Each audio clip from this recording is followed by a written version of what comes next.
హిమాలయాల్లోని అందమైన మంచుకొండల మధ్య నడుచుకుంటూ వెళ్తుంటే అకస్మాత్తుగా ఒక సరస్సు నిండా వందలాది మనుషుల అస్థిపంజరాలు, పుర్రెలు, మాంసం అతుక్కుని ఉన్న శవాలు కనిపిస్తే ఎలా ఉంటుంది? ఖచ్చితంగా గుండె ఆగిపోతుంది కదూ! ఉత్తరాఖండ్లోని రూప్కుండ్ సరస్సు దగ్గర మంచు కరిగినప్పుడల్లా బయటపడే ఈ భయంకరమైన వల్లకాడు వెనుక ఉన్న అసలు నిజమేంటి? మంచుకొండల్లో మృత్యు సరస్సు, రూప్కుండ్ అస్థిపంజరాల మిస్టరీ.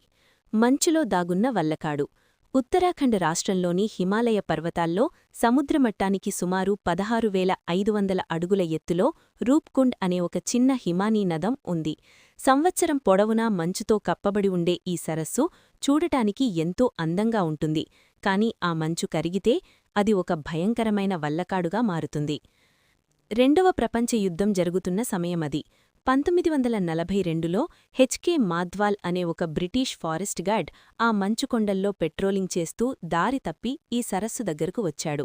ఆ సమయంలో కొంచెం మంచు కరిగి ఉంది. అక్కడ అతను చూసిన దృశ్యం అతని గుండెను ఆగిపోయేలా చేసింది. వందలాది అస్థిపంజరాలు. ఆ సరస్సు లోపల, సరస్సు అంచుల వెంబడి ఎటు చూసినా వందలాది మనుషుల అస్థిపంజరాలు, స్కెలిటన్స్, పుర్రెలు చెల్లాచెదురుగా పడి ఉన్నాయి. కేవలం ఎముకలు మాత్రమే కాదు, విపరీతమైన చలి కారణంగా కొన్ని శవాలకు ఇంకా వెంట్రుకలు, చర్మం, మాంసం అలాగే అతుక్కుని ఉండటం చూసి అతను భయంతో వణికిపోయాడు. జపనీస్ సైనికుల థియరీ, డబ్ల్యూడబ్ల్యూఐ థియరీ. ఆ ఫారెస్ట్ గార్డ్ వెంటనే వెళ్లి బ్రిటిష్ అధికారులకు విషయం చెప్పాడు. వాళ్లు భయపడిపోయారు.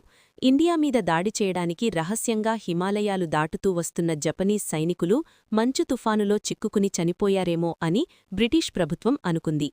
బ్రిటీషర్ల పరిశోధనలో షాకింగ్ నిజం.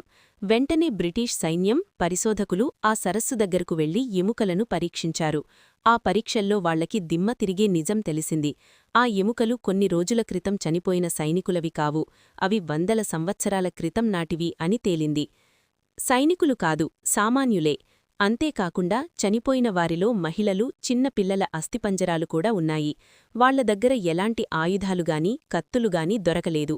వాళ్లు వేసుకున్న బట్టలు, గాజులు, చెప్పులు చూస్తే వాళ్లు సైనికులు కాదు, ఏదో ప్రయాణం చేస్తున్న సామాన్య ప్రజలు అని స్పష్టమైంది. స్థానికులు చెప్పే పురాతన శాపం. ఆ ఎముకలు ఎవరివి అని స్థానికులను అడిగితే వాళ్లు ఒక భయంకరమైన కథ చెప్పారు. ఆ ప్రాంతాన్ని నందాదేవి, గాడెస్ నందాదేవి పాలిస్తుందని, ఆమె ఆగ్రహానికి గురైన ఒక రాజు మరియు అతని సైన్యం, ప్రజల అస్థిపంజరాలే అవి అని చెప్పారు. కనౌజ్ రాజు అహంకారం, ద కింగ్స్ ఆరోగెన్స్. పురాణాల ప్రకారం 9వ శతాబ్దంలో కనౌజ్ రాజ్యానికి చెందిన రాజా జస్ధవల్ అనే రాజు తన గర్భవతి అయిన భార్యతో కలిసి నందాదేవి దర్శనం కోసం ఆ మంచుకొండల్లో యాత్రకు బయలుదేరాడు. పవిత్రంగా వెళ్లాల్సిన యాత్రకు అతను అహంకారంతో నర్తకీమణులను, డాన్సర్స్, వాయిద్యాకారులను వెంటబెట్టుకుని వెళ్లాడు. నందాదేవి ఆగ్రహం. ఆ పవిత్రమైన ప్రదేశంలో వాళ్లు చేసిన డాన్సులు, అపవిత్ర కార్యాలు చూసి నందాదేవికి విపరీతమైన కోపం వచ్చింది. ఆమె తన కోపాన్ని ఒక భయంకరమైన తుఫాను రూపంలో వారిమీదకు పంపిందని, ఆకాశం నుండి ఇనుపులాంటి వడగళ్లు, ఐరన్ లైక్ హెయిల్ కురిపించి వారందరినీ అక్కడికక్కడే చంపేసిందని ఆ కథ చెబుతోంది. హిమాలయాల్లో పాడుకునే జానపద పాట. ఆశ్చర్యకరంగా హిమాలయాల్లోని గ్రామాల్లో మహిళలు పాడుకునే ఒక పాత జానపద పాటలో సరిగ్గా ఇదే కథ ఉంటుంది. అహంకారుల మీద ఆకాశం నుండి ఇనుపరాళ్లు రాలాయి అని ఆ పాటలో ఉంటుంది. సైంటిస్టులు ఆ పాటను ఒక మూఢనమ్మకంగా కొట్టిపారేశారు. Carbon dating report. కానీ 2004లో నేషనల్ జియోగ్రఫిక్ ఛానల్ మరియు సైంటిస్టుల బృందం కొన్ని ఎముకలను ఆక్స్ఫర్డ్ యూనివర్సిటీకి పంపి కార్బన్ డేటింగ్ పరీక్షలు చేశారు. అందులో ఆ ఎముకలు కరెక్టుగా క్రీస్తుశకం 850 9th సెంచరీ నాటివి అని తేలింది. అంటే స్థానికులు చెప్పే రాజు కథ జరిగిన కాలం, ఈ ఎముకల కాలం కరెక్టుగా సరిపోయింది. మరణానికి కారణమేంటి? వాళ్లు ఎలా చనిపోయారు అనేది ఒక పెద్ద మిస్టరీ. వాళ్లకి ఏ రోగమూ రాలేదు. వాళ్లమీద ఎవరూ కత్తులతో దాడి చేయలేదు. కాని దొరికిన ప్రతి పుర్రమీద, భుజాలమీద ఒకే రకమైన ఫ్రాక్చర్స్, పగుళ్లు ఉన్నాయి. ఏదో రౌండ్గా ఉండే గట్టి వస్తువు పైనుండి వాళ్ల తలలమీద బలంగా గుద్దుకోవడం వల్లే వాళ్లంతా అక్కడికక్కడే చనిపోయారు. ఆకాశం నుండి రాలిన మృత్యువు, ద హెయిల్ స్టార్మ్. చాలా పరిశోధనల తర్వాత సైంటిస్టులు ఒక కంక్లూజన్కి వచ్చారు. ఆ ప్రజలంతా సరస్సు దగ్గర ఉన్నప్పుడు అకస్మాత్తుగా ఒక భయంకరమైన వడగండ్లవాన వచ్చింది. ఆకాశం నుండి ఏకంగా క్రికెట్ బాల్లు సైజులో గట్టి మంచుగడ్డలు రాళ్లలాగా వాళ్ల తలలమీద పడి వాళ్ల తలలు పగిలి అక్కడికక్కడే నరకం అనుభవిస్తూ చనిపోయారు. అంటే స్థానికులు పాడుకునే పాటలో దేవుని శాపం సంగతి పక్కన పెడితే ఆకాశం నుండి ఇనుప రాళ్లు పడ్డాయి అనేది అక్షరాలా సైంటిఫిక్గా నిజమైంది. మిస్టరీ సాల్వ్ అయిపోయిందా? లేదు. కానీ అసలైన మైండ్ బ్లాక్ అయ్యే ట్విస్టు 2019లో బయటపడింది. ప్రపంచవ్యాప్తంగా ఉన్న 16 ల్యాబులకు చెందిన సైంటిస్టులు ఆ ఎముకల మీద అడ్వాన్స్డ్ డిఎన్ఏ టెస్టింగులు చేశారు. ఆ రిపోర్టు చూసి ప్రపంచం మొత్తం షాక్ అయిపోయింది. 3 వేరువేరు జన్యువులు. The DNA shocker.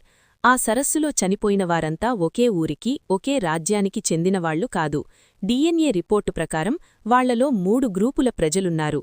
ఒక గ్రూపు ఇండియాకు చెందినవాళ్లు, మూడవ గ్రూపు ఆగ్నేయాసియాకు చెందినవాళ్లు.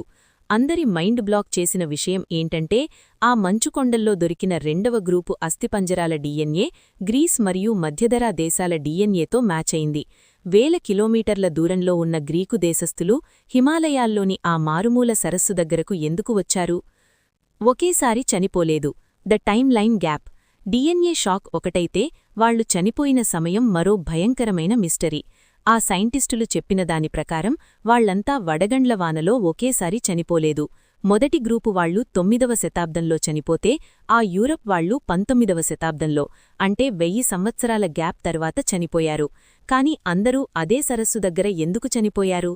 ఎందుకు వెళ్లారు? అదొక వ్యాపార మార్గం కాదు. గ్రీకు వాళ్లు నందాదేవి యాత్రకు ఎందుకు వెళ్తారు? వందల సంవత్సరాల గ్యాప్లో వివిధ దేశాలకు చెందిన వందలాది మంది ప్రజలు ఆ చనిపోయిన సరస్సు దగ్గరకే ఎందుకు వెళ్లారు? అక్కడ దాగి ఉన్న రహస్యమేంటి? ఈ ప్రశ్నలకు సమాధానం ఏ సైంటిస్టు దగ్గరా లేదు. కరుగుతున్న మంచు, బయటపడుతున్న నిజాలు. గ్లోబల్ వార్మింగ్ వల్ల రూప్కుండ్ సరస్సులోని మంచు కరుగుతున్న కొద్దీ ప్రతి సంవత్సరం మరిన్ని కొత్త అస్థిపంజరాలు, మాంసం అతుక్కొని ఉన్న శరీర భాగాలు పైకి తేలుతూనే ఉన్నాయి.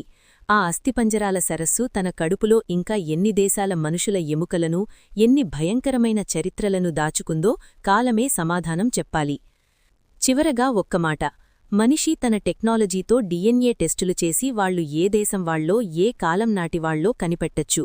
కాని 100 సంవత్సరాల గ్యాప్లో వేరువేరు దేశాలకు చెందిన వందలాది మంది ప్రజలు చనిపోవడానికి కరెక్ట్గా ఆ మంచు సరస్సు దగ్గరికే ఎందుకు వెళ్లారు అన్నది ఏ సైంటిస్టు కూడా చెప్పలేకపోయాడు.